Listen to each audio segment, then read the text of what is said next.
Maraming salamat sa Daytona Philippines sa pinadala nilang package. Tara, samahan niyo ako. Buksan na natin to.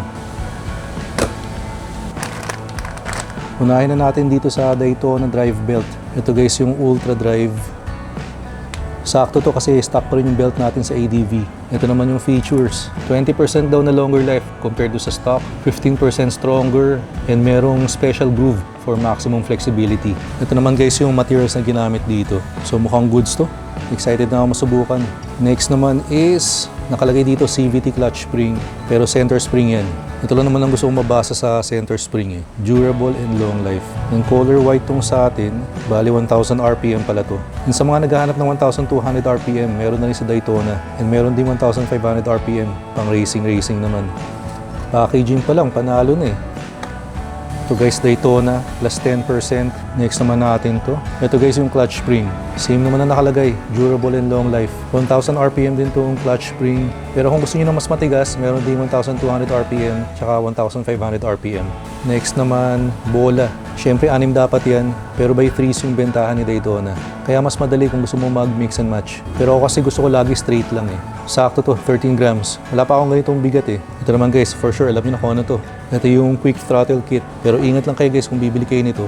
Kasi balita ko maraming peke ngayon na lumalabas na ganito. So para makasigurado kayo, sa Daytona Philippines mismo kayo kumuha. Yan dapat may ganyang seal. Pero don't worry, ilalagay ko rin pala lahat ng links nitong mga products na ipapakita natin. So dito sa quick throttle may 3 option ka naman. Alam ko tong blue, yung sa gitna, yung parang stock yan.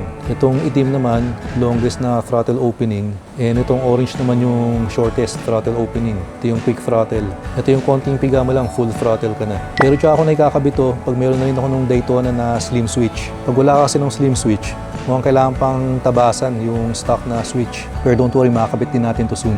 And last but not the least, sobrang tagal ko nang gusto masubukan to. Ito yung knurled bell ng Daytona. Meron ng groove yan. Yung Daytona bell ko kasi ngayon yung smooth lang yung loob. Pero ito guys, designed for racing na. Tara, buksan natin. Ito yung itsura ng outer. Siyempre may Daytona branding dyan. And ito na guys yung loob. Try zoom natin para mas makita nyo. Ito yung groove sa loob. Kung mapapansin nyo, diagonal. Hindi siya yung usual na makikita yung groove na parallel dito sa sa ikot ng bell. And sobrang kapit daw talaga nito sa mga nakagamit na. Sa sobrang kapit nga nito, ang alam ko sumisipol to eh pag tumi-take off ka. Pero reminder lang guys, kung ito yung gagamitin yung bell, mas okay na Daytona clutch rin yung gamitin nyo. Yung kapartner talaga nito na carbon and Kevlar clutch lining. Kasi nga since made for racing to, medyo aggressive ang performance niyan. Kung gagamitin mo to sa stock mo na clutch lining, baka maubos lang kagad yun. So excited na rin ako marinig yung sipol ng ADV dito. Kakabit natin itong mga to soon kay ADV, kaya make sure na naka-follow and subscribe kayo sa Newbie Rides.